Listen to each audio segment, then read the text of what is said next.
Ini Dewi Sri Mulyani kursinya nyaingin kursi Pak Jafar nih.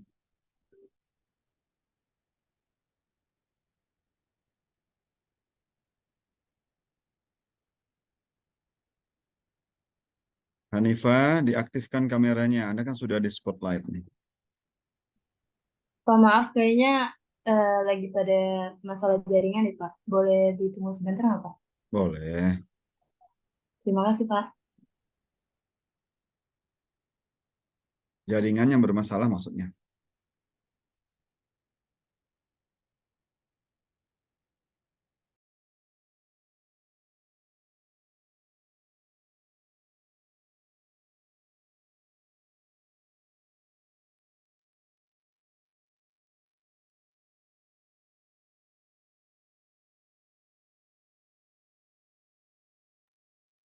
Pak, izin share screen ya Pak.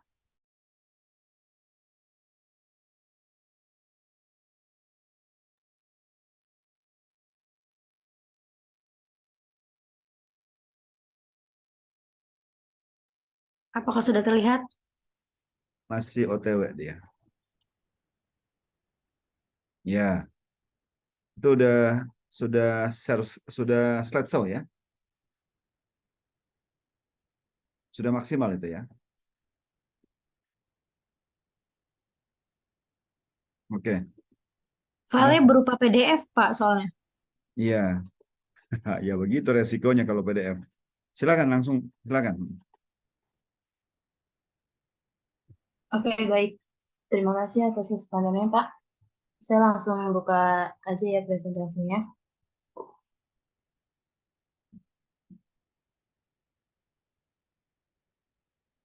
Oke, Bismillahirrahmanirrahim. Assalamualaikum warahmatullahi wabarakatuh. Selamat siang semuanya. Semoga pada kesempatan kali ini kita semua selalu diberkahi oleh nikmat iman dan nikmat sehat, serta senantiasa dilindungi oleh Tuhan Yang Maha Esa dimanapun kita berada. Dimanapun kita berada. Pertama-tama, kami ucapkan terima kasih kepada yang terhormat Bapak Prof. Dr. Muhammad Jafar MSI, selaku dosen mata kuliah kewarganegaraan yang telah hadir dan memberikan kesempatan untuk menyampaikan materi yang akan kami bahas mengenai upaya membangun kesadaran berkonstitusi bagi warga negara. Sebelum masuk ke presentasi, izinkan saya untuk memperkenalkan terlebih dahulu anggota kelompok kami, yaitu Anida Elma Sabil,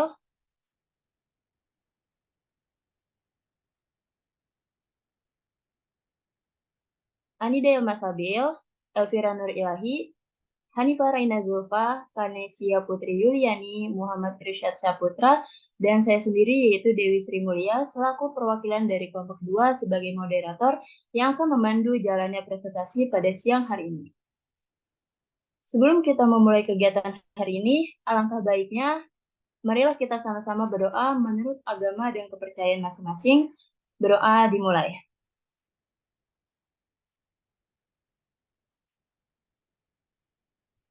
Oke, berdoa selesai. Daripada kelamaan, langsung saja saya serahkan ke pemateri yang pertama yaitu Muhammad Irsyad Saputra. Untuk Irsyad dipersilakan.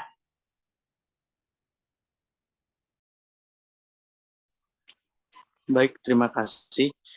Saya akan lanjutkan untuk presentasi kali ini. Pertama-tama, kita harus mengetahui dulu bahwa di sini ada beberapa paparan yang akan kita sampaikan. Yang pertama itu ada di definisi, terus kemudian di pentingnya kesadaran berkonstitusi bagi warga negara, pendidikan konstitusi, media sosial dan internet, diskusi publik, keterlibatan masyarakat dalam proses pemerintahan, pelatihan dan kesimpulan. Bisa lanjut?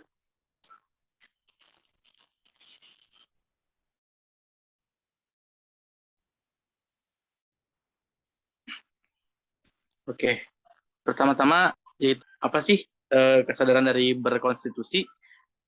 Yaitu adalah kesadaran individu atau masyarakat tentang hak dan kewajiban dan prinsip-prinsip dasar yang diatur dalam konstitusi negara. Bisa lanjut?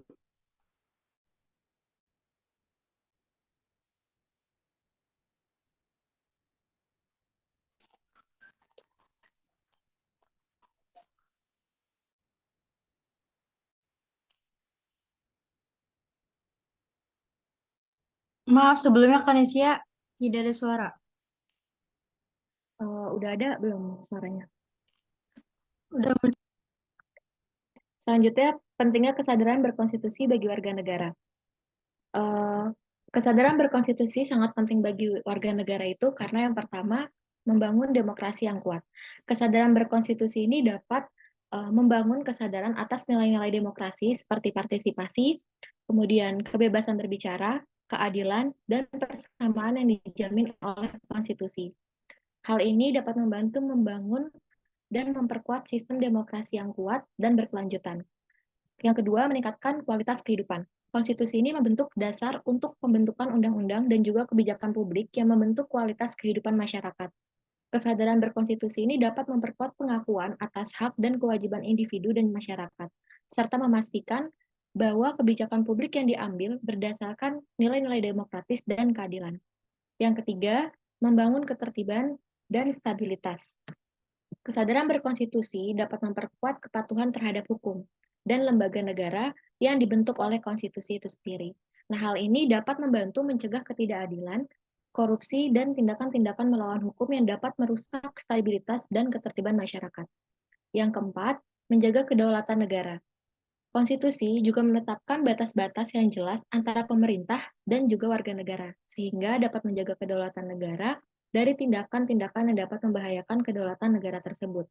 Dengan demikian, kesadaran berkonstitusi ini sangat penting bagi warga negara karena dapat membantu membangun demokrasi yang kuat, meningkatkan kualitas kehidupan, membangun ketertiban dan stabilitas, serta menjaga kedaulatan negara. Bisa di next, Sani.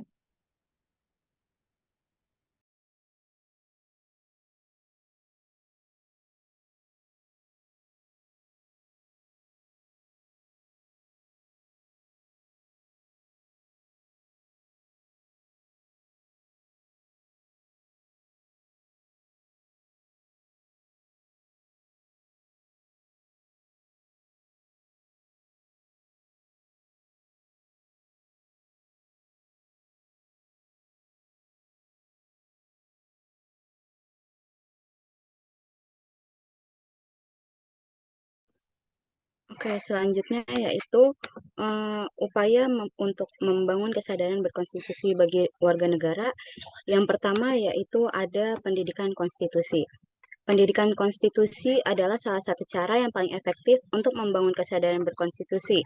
Sekolah-sekolah, universitas, dan lembaga pendidikan lainnya dapat memasukkan materi mengenai konstitusi dalam kurikulum mereka, sehingga siswa dapat mempelajari hak dan kewajiban mereka sebagai warga negara. Cara-cara untuk memperkuat pendidikan konstitusi yaitu melalui penambahan materi mengenai konstitusi dalam kurikulum pendidikan. Yang kedua yaitu program pelatihan bagi para guru dan tenaga pendidik dan membuat buku panduan untuk mempelajari konstitusi. Boleh di next. Yang kedua yaitu upaya pada media sosial dan internet. Media sosial dan internet dapat efektif untuk membangun kesadaran berkonstitusi. Bagi warga negara mengakses informasi dan diskusi mengenai isu-isu terkait konstitusi dan hak-hak mereka di media sosial dan internet. Cara-cara untuk memanfaatkan media sosial dan internet dalam berkonstitusi yaitu seperti menyediakan platform forum diskusi online. Yang kedua yaitu membuat kampanye digital yang menjangkau warga negara secara luas dan membuat akun media sosial resmi untuk informasi terkait konstitusi. Boleh di next.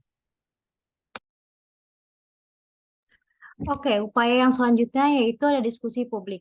Diskusi publik adalah cara lain yang efektif untuk membangun kesadaran berkonstitusi.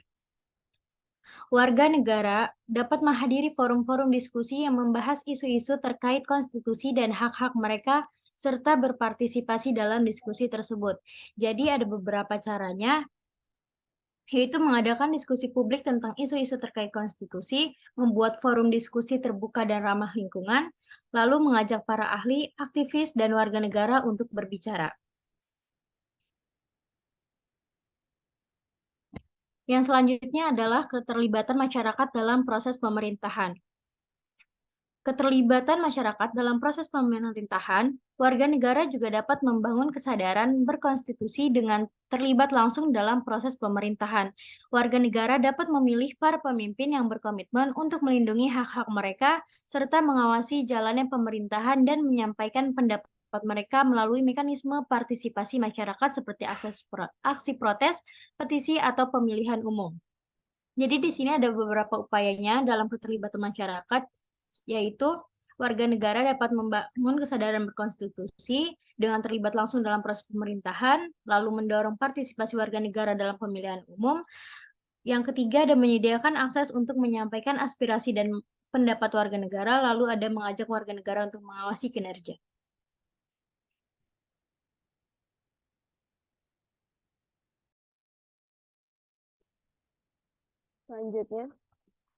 Selanjutnya ada pelatihan. Pelatihan dapat membantu membangun kesadaran berkonstitusi. Ini dapat meliputi pelatihan untuk kelompok masyarakat tertentu seperti organisasi masyarakat sipil atau organisasi nirlaba untuk memahami hak dan kewajiban mereka berdasarkan konstitusi. Di antaranya yaitu pelatihan dapat membantu kesadaran berkonstitusi, mengadakan pelatihan kepada organisasi masyarakat sipil, mengadakan workshop dan seminar tentang konstitusi, serta menyediakan panduan praktis tentang konstitusi. Next.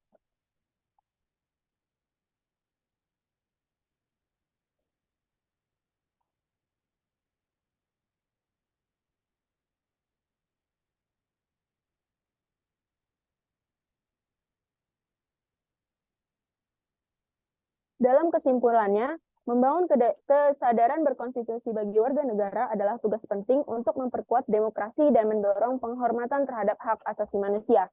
Upaya-upaya yang disebutkan di atas dapat membantu membangun kesadaran berkonstitusi di kalangan warga negara yang pada gilirannya dapat memperkuat negara hukum dan masyarakat yang lebih adil. Dalam pembangunan kesadaran berkonstitusi bagi warga negara, diperlukan kerjasama dan keterlibatan banyak pihak. Program-program yang disusun harus bersifat holistik dan menyentuh berbagai aspek kehidupan masyarakat, sehingga tercipta kesadaran yang mendalam dan berkelanjutan. Hal ini dapat memberikan dampak positif pada pembangunan demokrasi dan kesejahteraan negara secara keseluruhan. Next.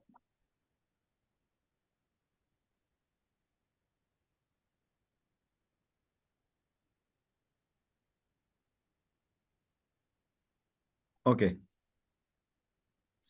Sebelum tanya jawab, saya berikan masukan dulu ya. Ada 2 masukan saya. Secara umum, PPT Anda bagus ya. Saya apresiasi untuk itu. Ada apa itu gambar-gambar yang mungkin relevan ya. Nah, tapi ada 2 nih. Pertama, PPT itu disusun harus mengikuti alur sistematika makalah. Gitu loh. Agar Anda dalam menyusun makalah berdasarkan PPT ini bisa lebih mudah. Contoh misalnya. Contoh, di bab 1 itu kan ada latar belakang masalah gitu. Di bab 1 kan latar belakang masalah, ada rumusan masalah, ada tujuan penulisan. Kan itu. Nah, itu kan harus muncul itu.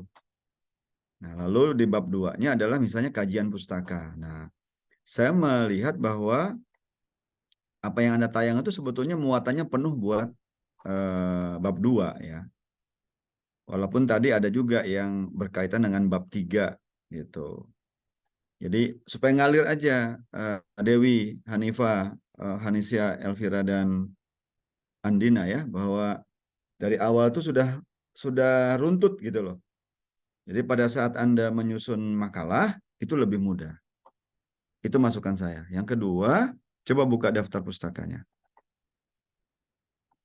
Nah, daftar pustaka ini ada sih yang muda ya, 2016 itu berarti berapa tahun ya?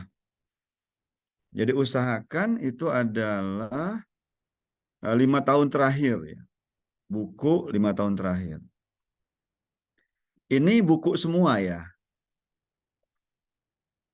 Siapa yang mau jawab? Ini buku semua? Jurnal, Pak. Hah? Iya, jurnal. Jurnal? Nah, Iya Pak, jurnal gitu. Ya. oke, kayak Warta Isip ya. Warta Isip itu mungkin jurnal atau berita ya? Nemu nggak ininya apa covernya? Enggak Pak. Nah, harusnya ditemukan itu supaya Anda punya pengalaman juga. Terus yang Darsono itu apa? Jurnal atau buku? Jurnal Pak. Jurnal. Apa judul jurnalnya? Kalau tadi kan ada dua loh ya. Kalau jurnal ini sambil belajar ya. Jurnal itu kan ada nama jurnalnya, ada judul artikelnya. Nah, saya tanya tuh, kalau Anda membuat daftar pustaka, yang dimiringkan itu judul artikel atau nama jurnal? Coba, udah belajar belum itu di prodi Anda? Jadi yang dimiringkan itu adalah nama jurnalnya. Kalau Warta Pisip ini adalah nama jurnal, maka dia yang dimiringkan. Gitu. Sama juga dengan harmoni ini. Kalau harmoni ini yang dimiringkan. Karena orang mencari artikel dalam belantara banyak sekali tulisan, sulit. Tapi kalau dicari di jurnal, ketemu jurnalnya, bisa masuk ke dalamnya. Gitu. Ini juga sama nih, jurnal ius apa nih, Qui Istum ya. Ini lihat juga covernya enggak? Nah, terus dapat dari Enggak mana Pak. dong kalau Anda enggak merasa lihat gitu? Jangan, tapi Anda enggak ngambil dari PPT orang lain kan ini?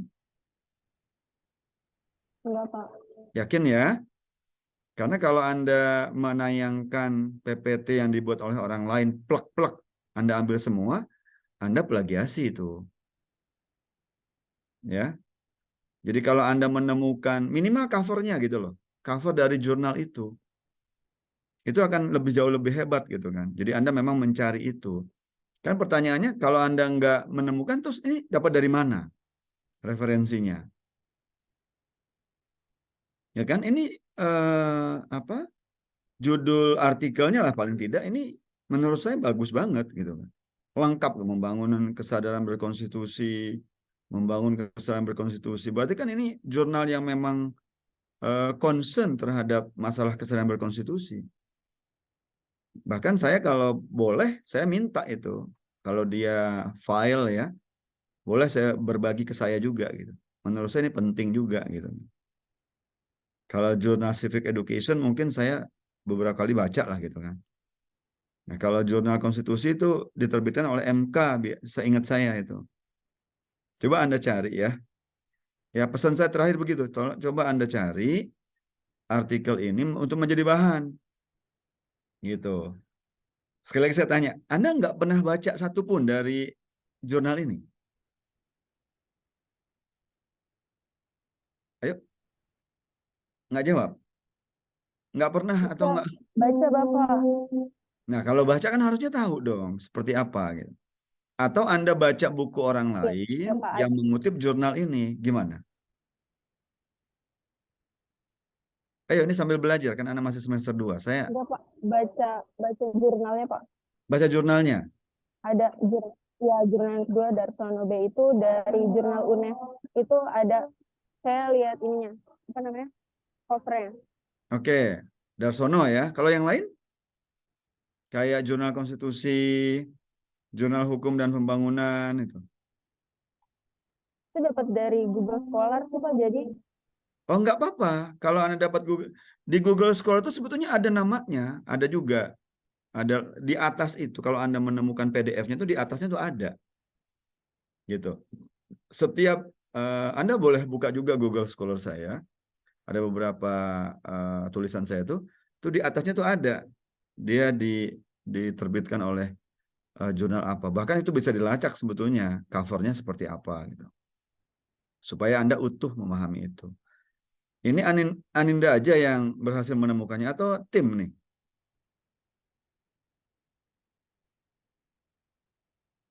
Aninda? tim Bapak. Tim ya? Nah, ini udah bagus ya, tapi saya ingin ngecek supaya kita mulai berlatih untuk menjaga integritas, jujur gitu loh. supaya Anda ke depan bisa jadi mahasiswa yang lebih baik. Nah, yang berikutnya adalah usahakan juga ada buku, gitu loh. Jangan dari jurnal semua. Buku yang membahas soal itu, gitu loh. Mengutip jurnal tidak salah sekali lagi. Tapi akan lengkap kalau Anda juga mengutip dari buku. Ya, itu untuk kesempurnaan PPT dan makalah yang Anda buat, gitu. Bisa dipahami ya, Dewi, Hanifah, Kanesa, Elvira, Anissa, dan Irsad ya. Bisa dipahami ya yang saya sampaikan ya? Bisa, Bisa, Pak. Pak. Oke, baik. Bisa, Pak. Baik, sekarang kembali ke awal ya. Balik ke covernya.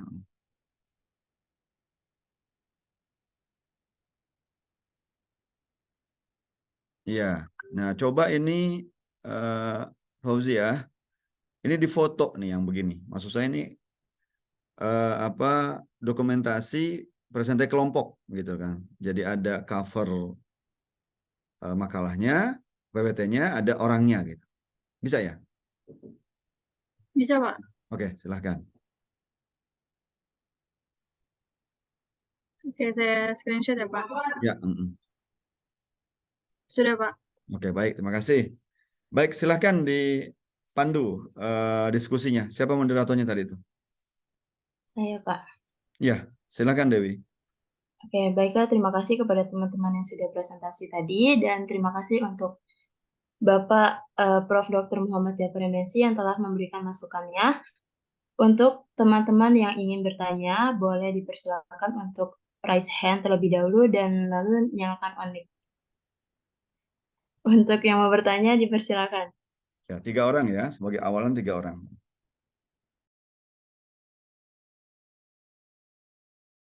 Dihimpun 3 orang baru dijawab nantinya. Itu baru ada Inayah itu. 2 orang lagi silakan.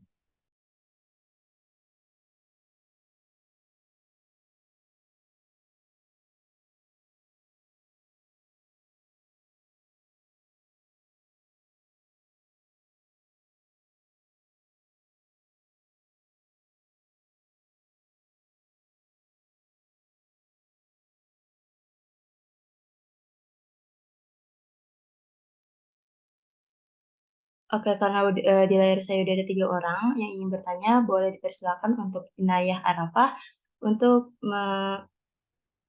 memberikan pertanyaannya. Baik, terima kasih kesempatannya Bapak dan teman-teman semua. Perkenalkan, saya Inayah Arafah Nur Aulia dari Pendidikan Matematika kelas B. Saya izin bertanya, menurut pandangan kalian, faktor apa aja sih yang masih mempengaruhi masyarakat maupun pemerintah Indonesia ini masih memiliki kesadaran hukum yang rendah? Terima kasih. Oke, terima kasih Inayah atas pertanyaannya. Pertanyaannya boleh kami simpan dulu. Oke, selanjutnya ada Anita Meilani, boleh dipersilakan untuk mengajukan pertanyaannya. Terima kasih teman-teman kelompok 2. Perkenalkan, saya Anita Meilani dari Prodi Pendidikan Matematika kelas B. Izin bertanya, menurut kalian apa aja sih upaya pemerintah untuk meningkatkan partisipasi masyarakat dalam pemilihan umum? Terima kasih. Terima kasih Anita atas pertanyaannya. Nanti kita simpan dulu ya. Nah, selanjutnya ada Nahdia Maulani. Dipersilakan jika ingin bertanya. Ya, terima kasih kepada kelompok 2. Mohon maaf saya tidak bisa on cam karena kurang kondisi. Perkenalkan, saya Nahdia Maulani dari Pendidikan Matematika kelas A. Saya izin bertanya, siapakah yang mengajak masyarakat untuk melaksanakan upaya-upaya peningkatan kesadaran berkonstitusi dan alasannya? Terima kasih.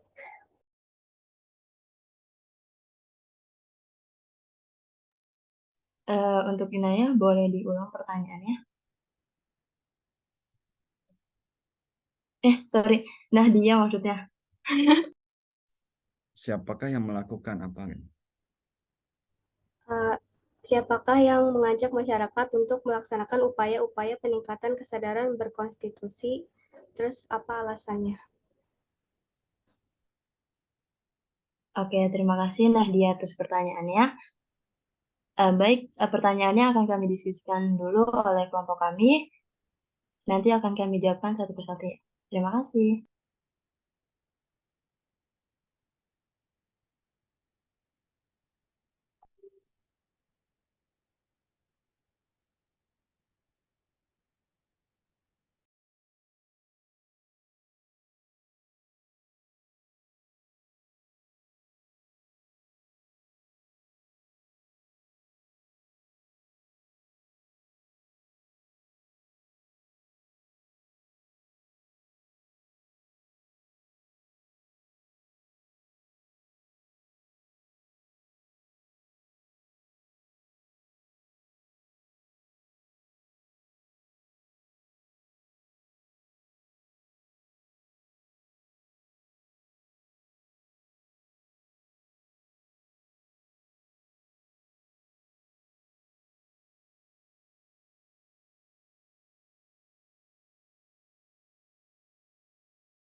Ayo, jangan terlalu lama, nanti keburu maghrib. Keburu maghrib nanti.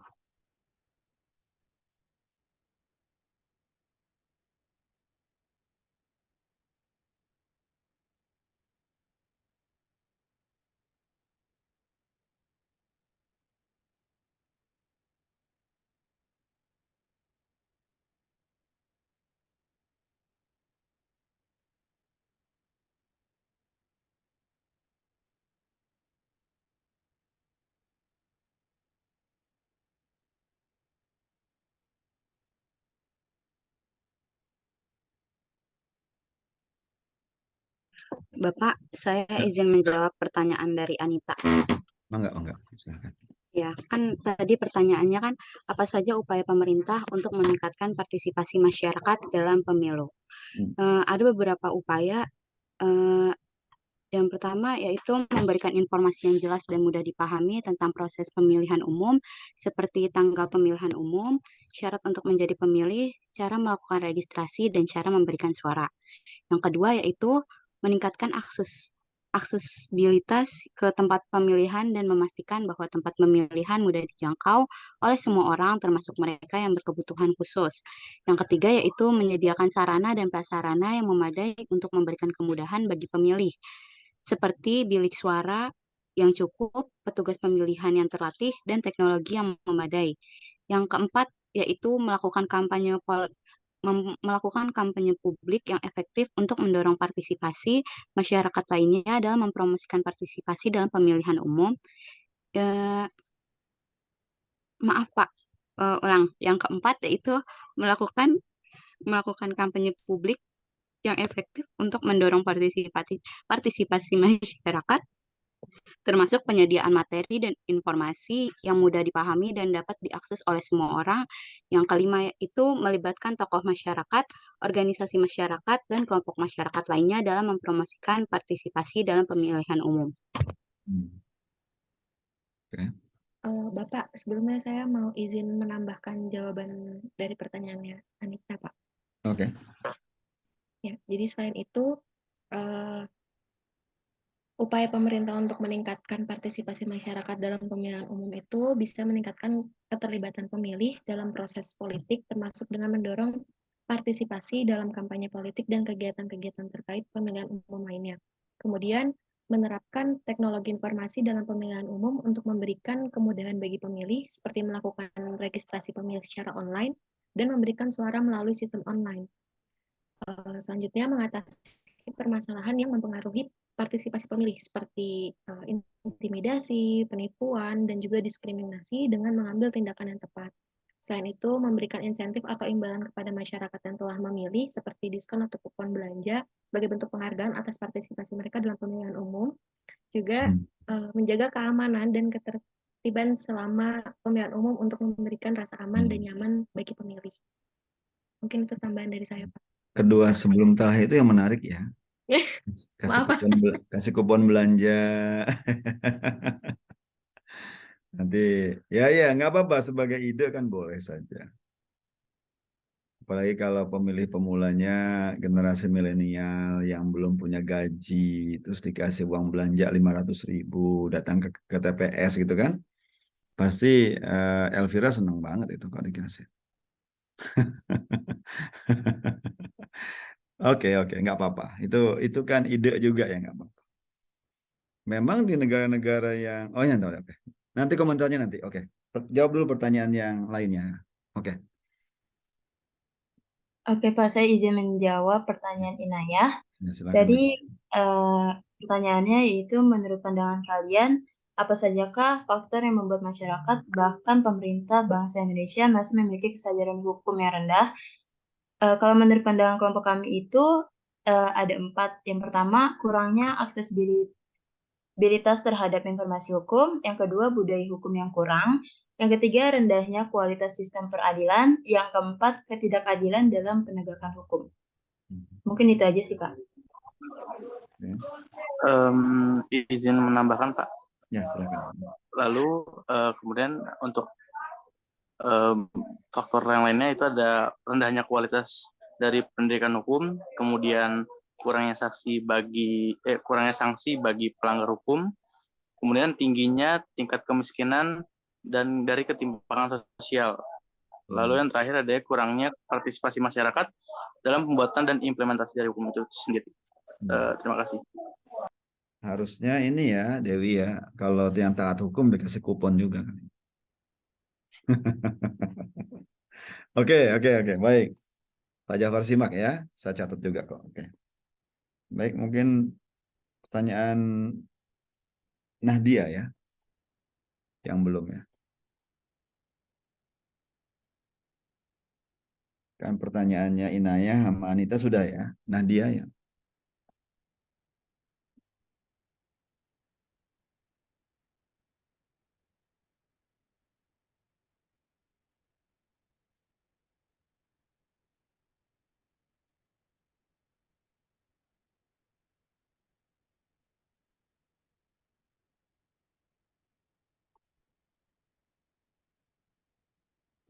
Baik, apakah suara saya terdengar jelas?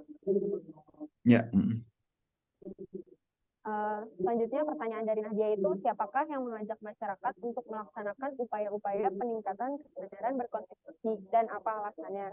Nah, menurut kelompok kami, tugas untuk mengajak masyarakat untuk melaksanakan upaya-upaya peningkatan kesadaran konstitusi itu harusnya menjadi tanggung jawab bersama antara pemerintah, lembaga negara, lembaga pendidikan, serta masyarakat sipil. Namun, pemerintah memiliki peran penting dalam hal ini karena pemerintah memiliki kekuasaan dan sumber daya untuk memobilisasi masyarakat dalam meningkatkan kesadaran berkonstitusi. Alasannya yaitu meningkatkan partisipasi masyarakat dalam kehidupan politik, yang kedua meningkatkan kepatuhan terhadap hukum dan peraturan, yang ketiga meningkatkan kualitas demokrasi, yang keempat meningkatkan citra bangsa di dunia internasional, dan yang kelima membangun konsensus nasional. Nah, dengan demikian mengajak masyarakat untuk melaksanakan upaya-upaya peningkatan kesadaran berkonstitusi seharusnya menjadi prioritas bagi pemerintah, karena hal ini akan sangat berpengaruh pada kualitas demokrasi dan kemajuan bangsa Indonesia secara keseluruhan. Terima kasih. Oke, yang pertama tentang faktor-faktor yang menyebabkan kesadaran hukum yang rendah ya. Ini pertanyaan Inayah ini pertanyaan buat kita semua sebagai sebuah bangsa ya. Kalau yang utama mungkin ya pendidikan Indonesia ini kan memang belumlah tinggi ya. Walaupun sudah banyak orang yang kuliah jadi doktor gitu kan. Tapi sebagian besar sebetulnya pendidikannya masih rendah. Jadi harus dilihat lagi emang data pendidikan kita. Nah, tapi yang tidak kalah penting itu juga adalah tadi sudah muncul tuh ada pendidikan hukum yang rendah, ada budaya hukum yang rendah gitu kan. Lalu ada penegakan hukum yang masih diskriminatif gitu kan. Mungkin ada istilah itu tajam ke bawah, tumpul ke atas. Kamu mungkin juga Anda pernah dengar itu kan. Jadi kalau untuk orang-orang besar hukum itu jadi tumpul, kalau untuk orang-orang kecil cepat sekali ditindak gitu kan. Itu kan membuat masyarakat menjadi frustasi. Walaupun beberapa hari ini sebenarnya adalah sinyal-sinyal positif gitu kan. Optimisme dalam penegakan hukum, misalnya kasus Verdi Sambo dan kawan-kawannya itu kan. Jadi adalah terbersit, wah kalau hakim seperti ini semua mungkin kita jadi agak lega gitu kan. Jangan sampai ada pejabat tinggi di polisi karena dia bintang 2 lalu dia bisa berbuat semena-mena gitu kan. Nah, dengan dukungan publik yang begitu hebat akhirnya ya dihukum mati. Terus yang jadi justice collaborator-nya dihukum 1,5 tahun gitu kan. Itu kan membuat ada rasa lega lah gitu, keadilan masyarakat tuh bisa tumbuh gitu.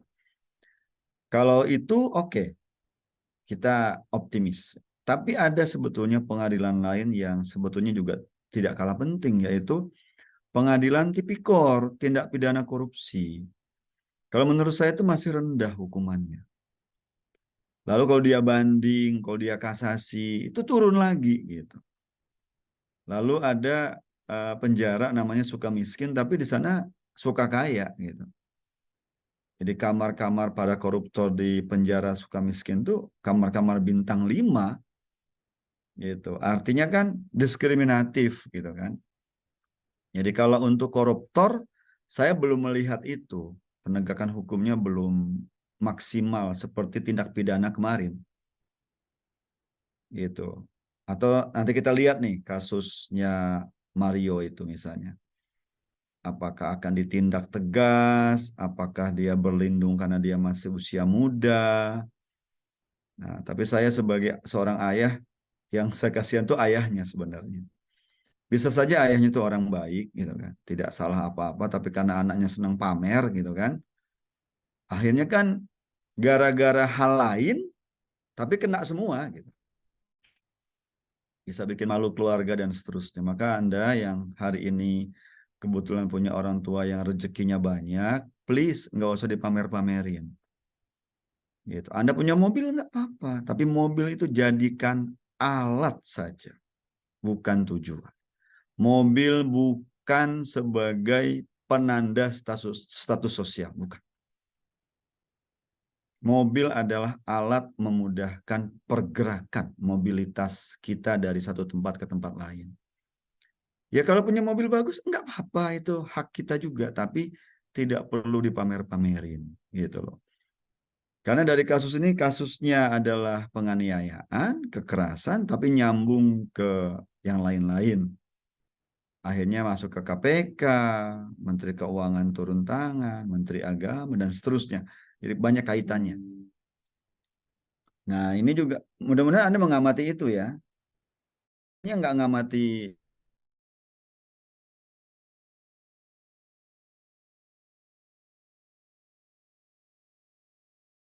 ini, justru yang dipersoalkan itu adalah orang tuanya gitu.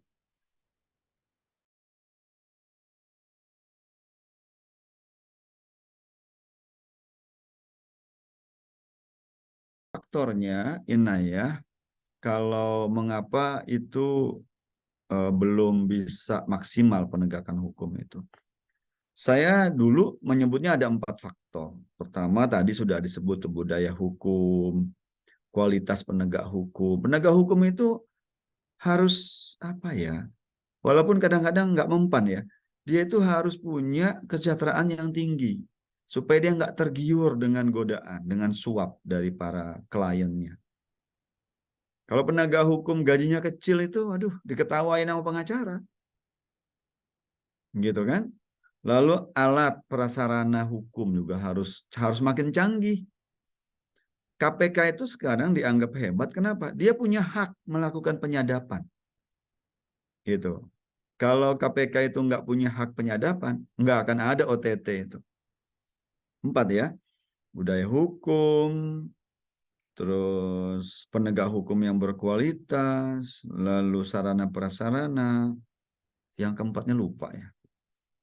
Kalau aki-aki begitu ya. Udah ngomong 4 tapi 3 yang ingat. Nah, tapi intinya begitu. Kita ini harus mempercanggih semuanya. Tapi jangan sampai alat menjadi tujuan. Tujuan alat tuh tetap alat. Tadi saya ceritakan bahwa Anda boleh punya harta luar biasa, kaya dan tapi nggak usah dipamer-pamerin. Gitu, nikmati aja. Nikmati aja nggak apa-apa gitu loh. Kalau pamer-pamer itu berarti Anda tidak sensitif, tidak berempati kepada orang yang kebetulan belum beruntung atau belum seberuntung keluarga Anda. Dan untuk Anda semua nih, mahasiswaku sekalian, Anda kan belum kaya kan? Yang kaya kan orang tuamu. Tuh. Tapi kalau Anda sudah kaya, tapi kalau toh kaya itu nggak usah dipamerin gitu. Minggu lalu ya saya ingat bahwa kalau orang kaya itu dermawan, baru kita atung jempol. Kalau orang kaya pamer mah nggak ada apa-apanya. Kaya nggak banyak ngomong, nggak pamer-pamer, dia ngasih. Ngasihnya pun diam-diam, nggak ngomong. Nggak dikasih kamera, ayo sembako, cerek gitu. Jangan gitu. Gitu. Begitu Inayah ya kalau kesadaran hukum. Tapi kitanya harus mulai untuk meningkatkan kesadaran.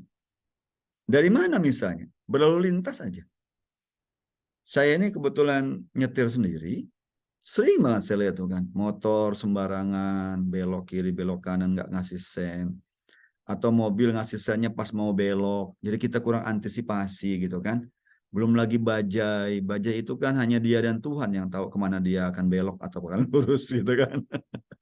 Sakti banget tuh bajai gitu. Itu bajai itu kendaraan favorit saya, termasuk alternatif tuh. Jadi kalau saya lagi nggak mau berkendaraan, saya naik bajai itu. Suka diketawain anak-anak saya sih. Kan bajai hanya ada di Jakarta itu. Jadi kalau orang yang pernah naik bajai berarti dia orang Jakarta gitu kan.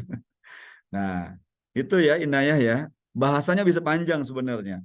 Tentang tadi itu, tentang faktor-faktor yang membuat kesadaran hukum kita yang rendah. Tapi terpulang kepada kita masing-masing.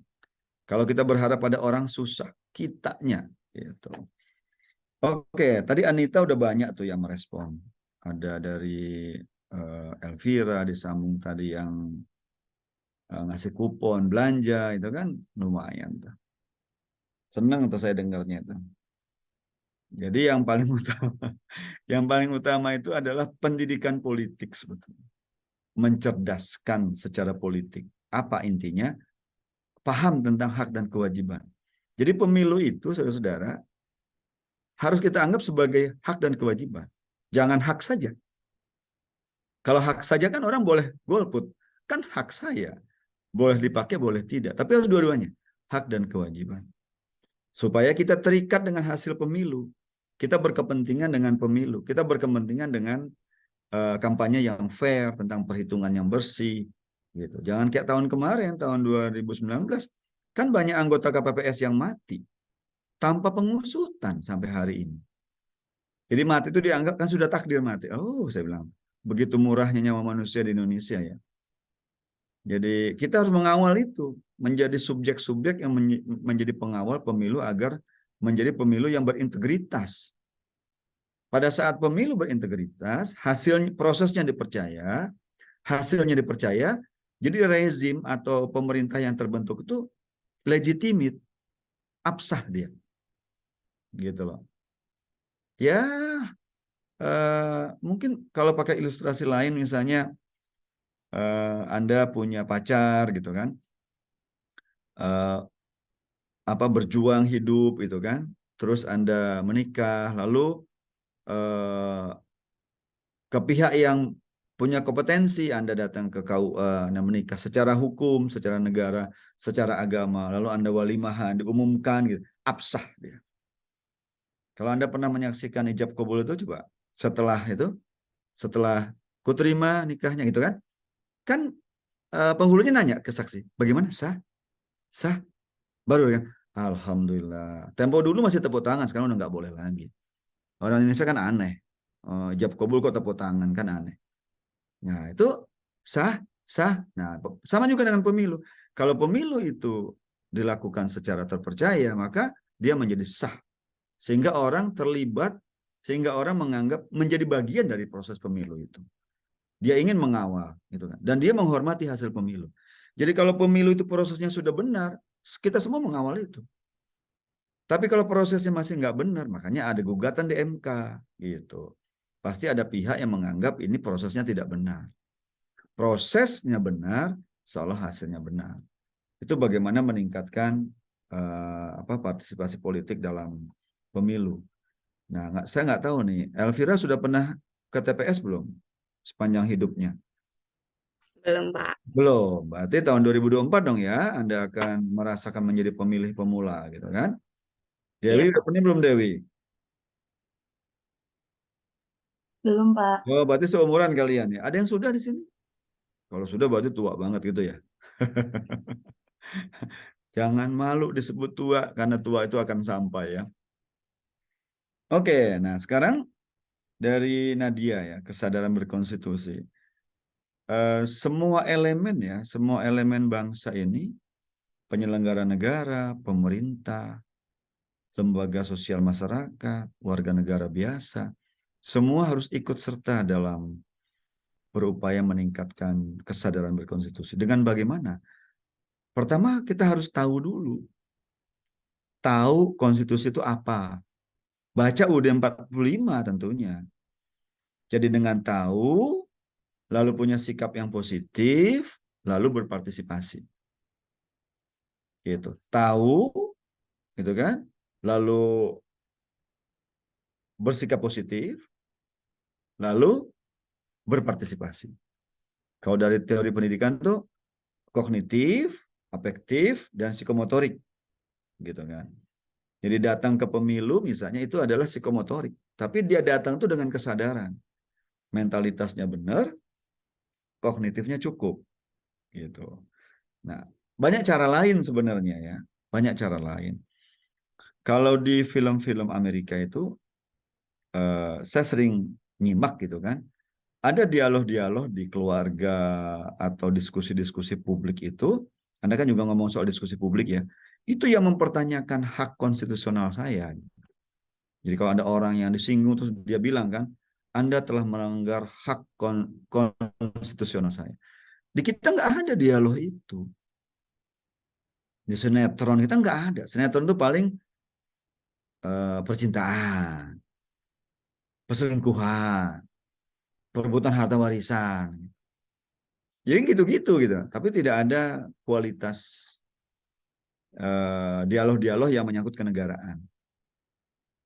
Nah, padahal film itu termasuk media yang efektif untuk menyampaikan pesan-pesan kenegaraan. Ada film bagus namanya Class Action ya. Ini film tentang bagaimana pengacara membela kepentingan masyarakat. Namanya Class Action ya. Class Action. Setting acara bisa imajinatif, tapi pesannya adalah kalau rakyat betul-betul dirugikan oleh kebijakan pemerintah, dia bisa melakukan penuntutan, gitu, bisa, gitu. Jadi jangan khawatir dengan ketentuan hukum. Jadi bisa diperjuangkan kalau Anda betul-betul merasa keberatan, kepentingan Anda terganggu, gitu. Tapi kan sekarang orang Indonesia kan cenderung taat sebetulnya. Misalnya ada pembangunan jalan tol, ada pembebasan tanah gitu kan. Kan banyak yang akhirnya mikir, udahlah, toh bukan ganti rugi, tapi ganti untung gitu kan. Dan bingung juga kalau tanah kita yang nggak begitu banyak ada di pinggir tol, nyempil sendiri gitu. Akhirnya kita relakan gitu kan. Tapi sebenarnya kalau memang itu Anda kukuh gitu kan, dengan penggantian yang tidak fair misalnya, itu bisa Anda lakukan class action namanya. Gitu. Itu contoh-contoh lain. Nah, saya belum lihat film-film Indonesia itu yang mengajarkan itu, gitu. Saya belum lihat.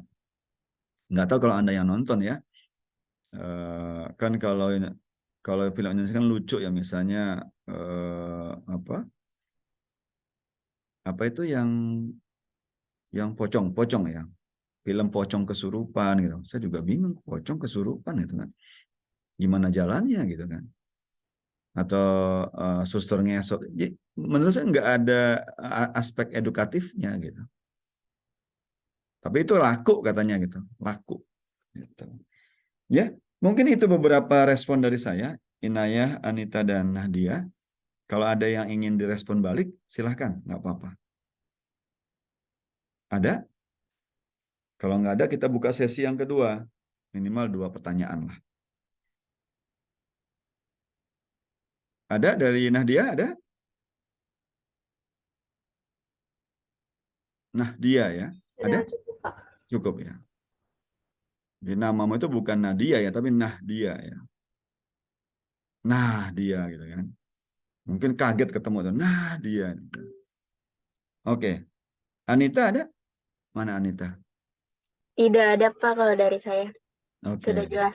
Sudah jelas. Oke, dari Inayah? Dari saya juga sudah cukup, Pak. Oke, baik. Baik, silakan dibuka lagi termin kedua. Tadi siapa yang mandu? Dewi ya? Silakan Dewi. Baik, Lanjutkan. Pak. Terima Ya. kasih. Buat yang mau bertanya lagi, boleh silakan raise hand. Lalu nyalakan mic-nya.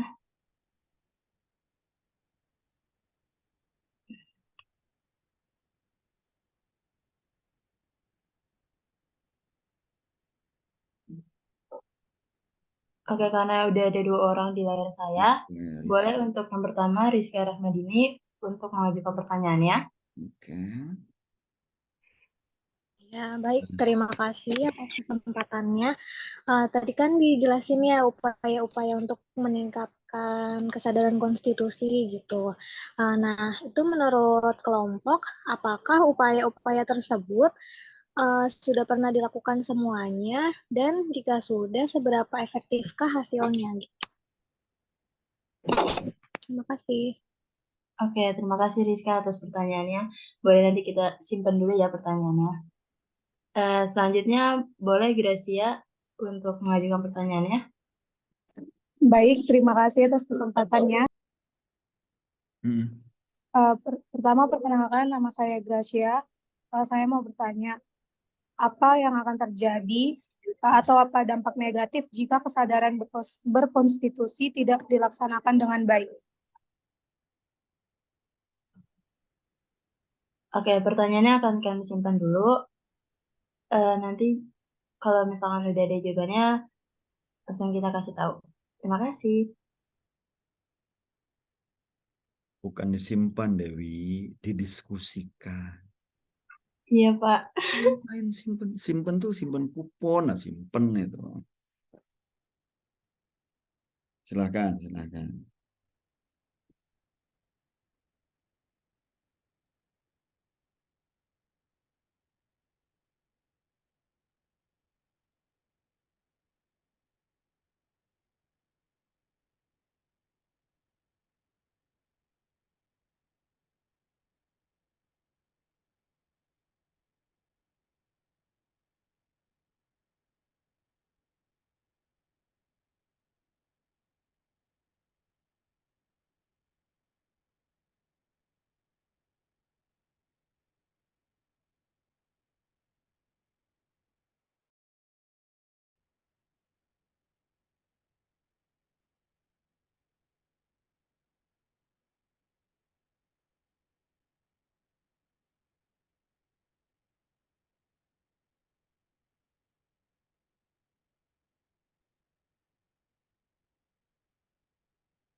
Bapak, saya izin menjawab pertanyaan dari Oke, Gracia. silakan. Ya, jadi kan tadi pertanyaannya apa yang akan terjadi atau apa dampak negatif jika kesadaran berkonstitusi tidak dilaksanakan dengan baik. Hmm. Jadi dampak negatifnya itu ada melemahnya kualitas demokrasi, meningkatnya pelanggaran hukum, terjadinya ketidakadilan sosial, lalu meningkatnya konflik sosial dan meningkatnya ketidakstabilan politik. Nah, lalu kesadaran berkonstitusi yang rendah dapat menyebabkan negara dan masyarakat mengalami banyak masalah dan tantangan yang dapat menghambat kemajuan negara dan kesejahteraan masyarakat secara keseluruhan. Oleh karena itu, penting bagi semua pihak, terutama pemerintah, untuk meningkatkan kesadaran berkonstitusi di Indonesia. Oke. Sudah, Pak.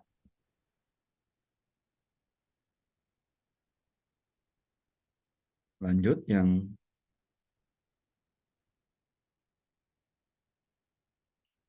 kedua. Oke, Pak, saya izin menjawab untuk pertanyaannya Rizky Rahmadini. Tadi pertanyaannya, apakah upaya-upaya tersebut sudah pernah dilakukan semua? Seberapa efektifkah hasilnya? Nah, upaya membangun kesadaran berkonstitusi bagi warga negara memang sudah dilakukan oleh banyak pihak, baik pemerintah, organisasi masyarakat sipil, terus maupun masyarakat umum. Namun, tingkat efektivitas dari upaya tersebut tentu bervariasi tergantung pada banyaknya faktor, seperti konteks sosial politik, budaya, dan karakteristik masyarakat yang menjadi sasaran upaya tersebut. Ada beberapa contoh upaya yang sudah dilakukan di Indonesia, yaitu pemberian pendidikan konstitusi melalui kurikulum pendidikan, penyelenggaraan program pelatihan oleh pemerintah dan organisasi masyarakat sipil, serta kampanye publik untuk mendorong partisipasi aktif warga negara. Namun, hasil dari upaya tersebut masih perlu dievaluasi untuk melihat sejauh mana efektivitasnya dalam meningkatkan kesadaran berkonstitusi. Mungkin itu aja sih Pak jawaban dari saya. Izin menambahkan Pak. Jadi melanjutkan Dewi, jadi perlu diakui bahwa membangun kesadaran berkonstitusi itu adalah sebuah proses yang memerlukan waktu serta kesabaran. Nah, diperlukan kerja keras dan sinergi dari semua pihak untuk mencapai tujuan tersebut. Oleh karena itu, evaluasi dan perbaikan terus-menerus atas upaya-upaya yang dilakukan perlu dilakukan untuk meningkatkan efektivitasnya. Terima kasih. Oke.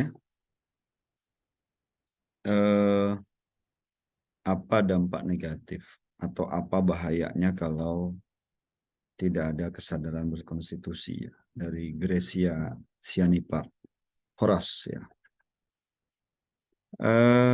Saya ingin berilustrasi yang mungkin analoginya tidak 100% tepat, tapi bisa dijadikan analogi. Saya senang mencontohkan dengan permainan sepak bola. Coba bandingkan, ini yang laki-laki mungkin. Haikal senang nonton bola nggak Haikal gitu? Kurang Pak. Kurang ya. Kalau saya Dina Pambayun? Kurang juga Pak. Oh kurang. Waduh, siapa nih teman yang bisa diajak diskusi soal bola? Rangga sama Faisal bisa tuh Pak. Oh Faisal, Rangga. Senang ya bola ya? Iya. Iya. Oke. Kan sederhana aja, Rangga dan teman-teman. Mengapa sepak bola di Indonesia itu kok nggak maju-maju, gitu kan? Kenapa sepak bola di Eropa itu berabad masih eksis sampai sekarang?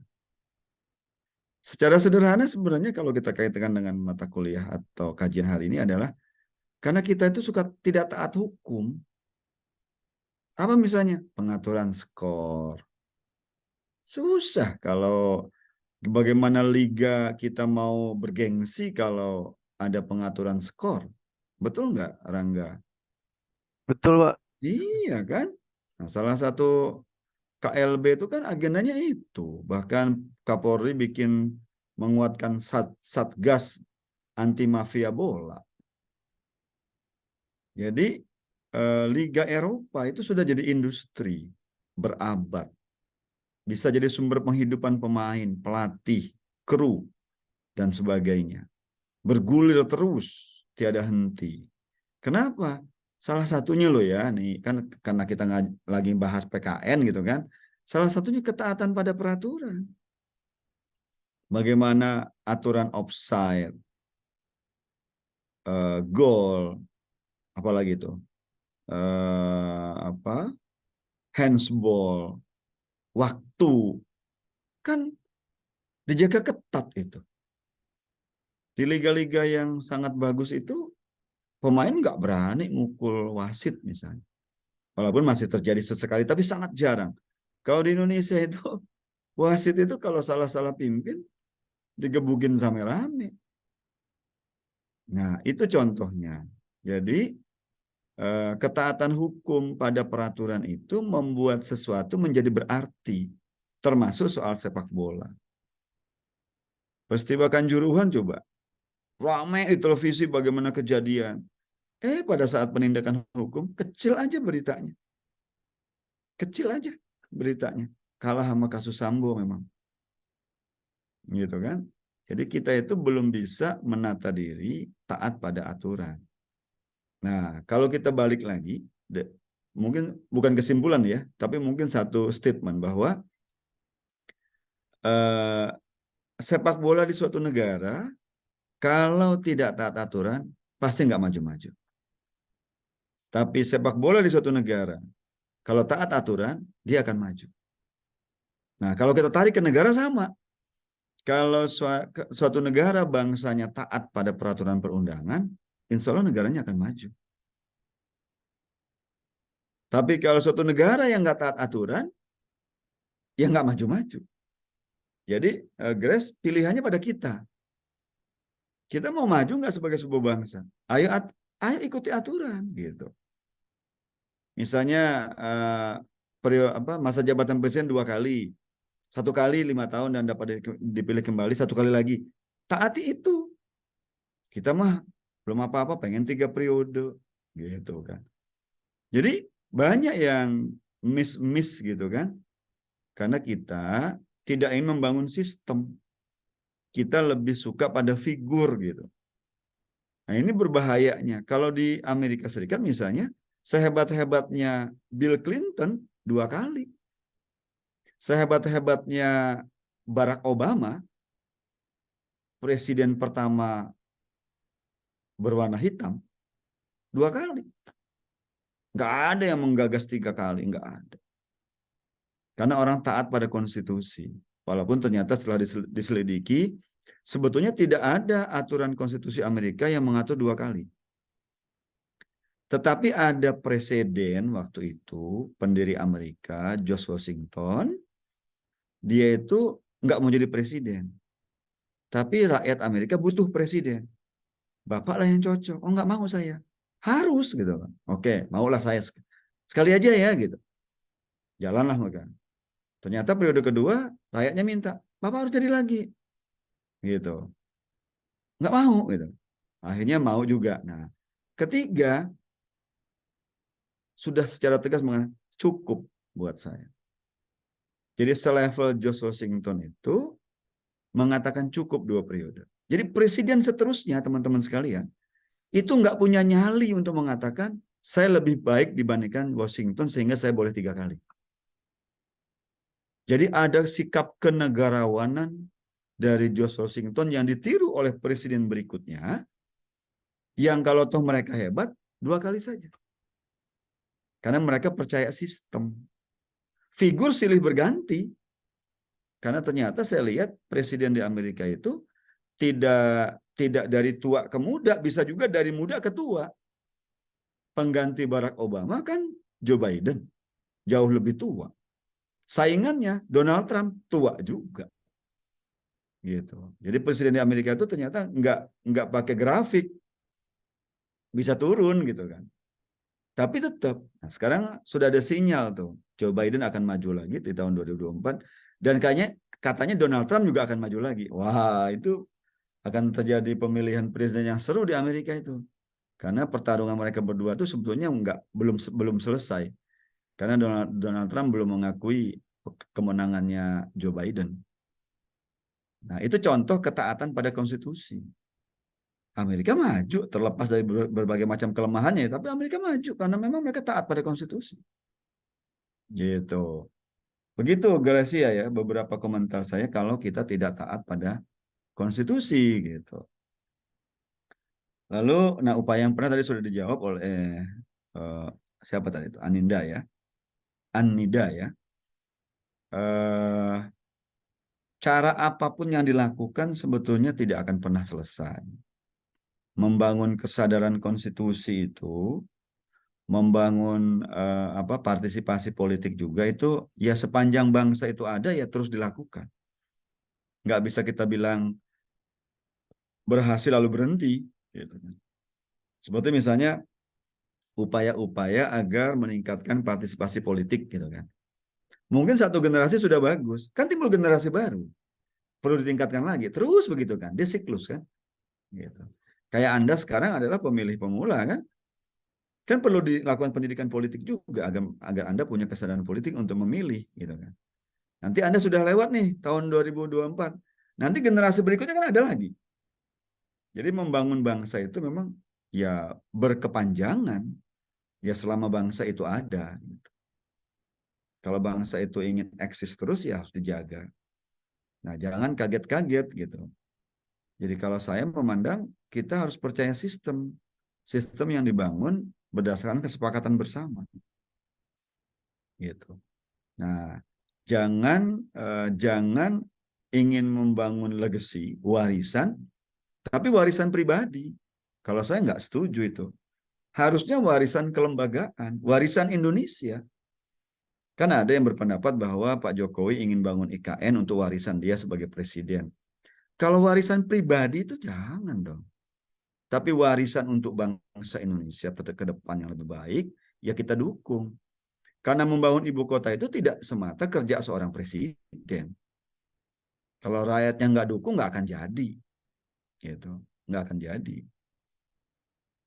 Jadi bukan warisan Presiden Jokowi semata gitu. Ya kalau kita mau perlebar ya, warisan dari pemerintahan Jokowi. Banyak itu berarti yang terlibat. Gitu. Dan itu tidak mudah. Nanti kita akan jadi saksi apakah 17 Agustus 2024 itu peringatan Hari Kemerdekaan sudah bisa dilaksanakan di IKN. Gitu. Anda umur berapa tuh 2024?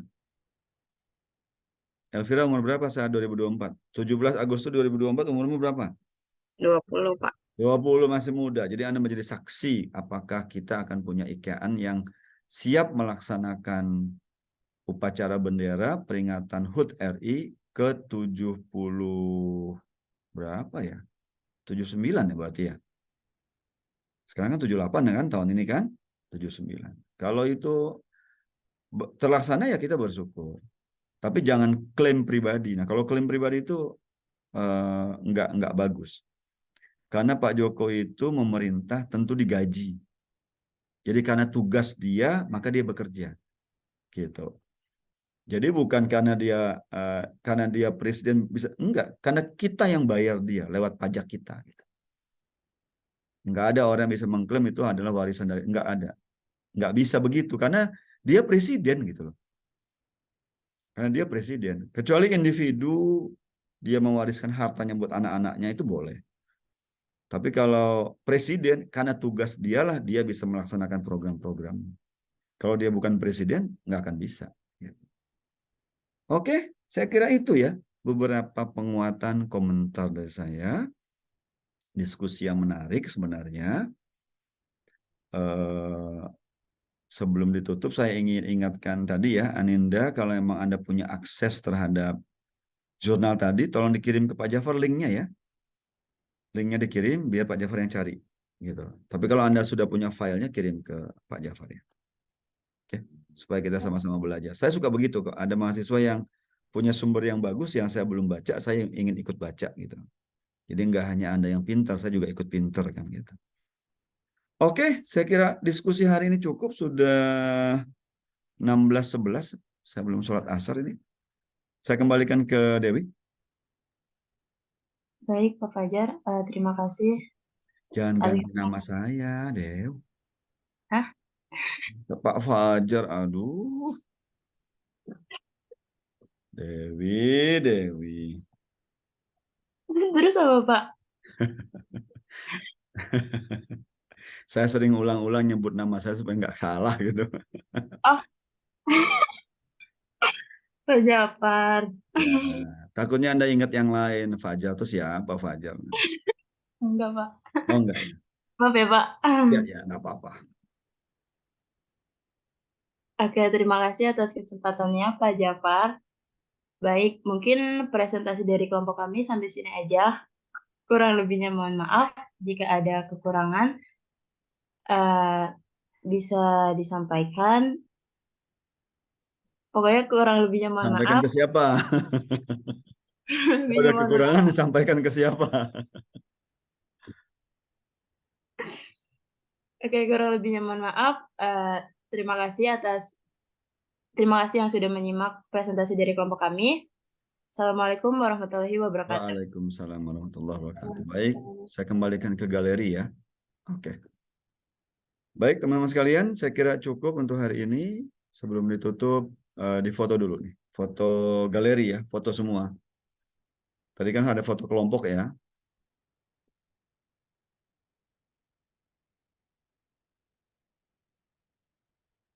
Siapa yang membantu? Saya Pak yang Oke, silakan Fauzia. oke. Izin SS ya Pak. 1, 2, 3. 1, 2, 3.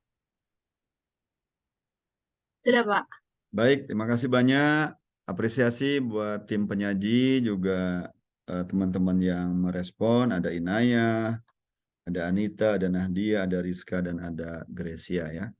Saya punya catatan ya, siapa yang presentasi, siapa yang bertanya itu saya punya catatan. Kitab suci nanti dibuka pada saat saya memberikan penilaian ya. Baik, sekali lagi terima kasih. Mohon maaf bila ada hal yang kurang berkenan selama kurang lebih berapa ini? Ya, 1 jam lebih lah ya, 1 jam 14 menit. Mohon maaf atas ketidaknyamanan dengan pergantian jadwal. Mudah-mudahan di kesempatan berikut kita tetap sesuai jadwal semula. Fauzia, terima kasih sudah bantu saya terus. Mudah-mudahan itu menjadi latihan untuk membantu orang tua ya. Itu. Baik, terima kasih. Assalamualaikum warahmatullahi wabarakatuh. Waalaikumsalam Waalaikumsalam warahmatullahi wabarakatuh. Terima kasih Pak.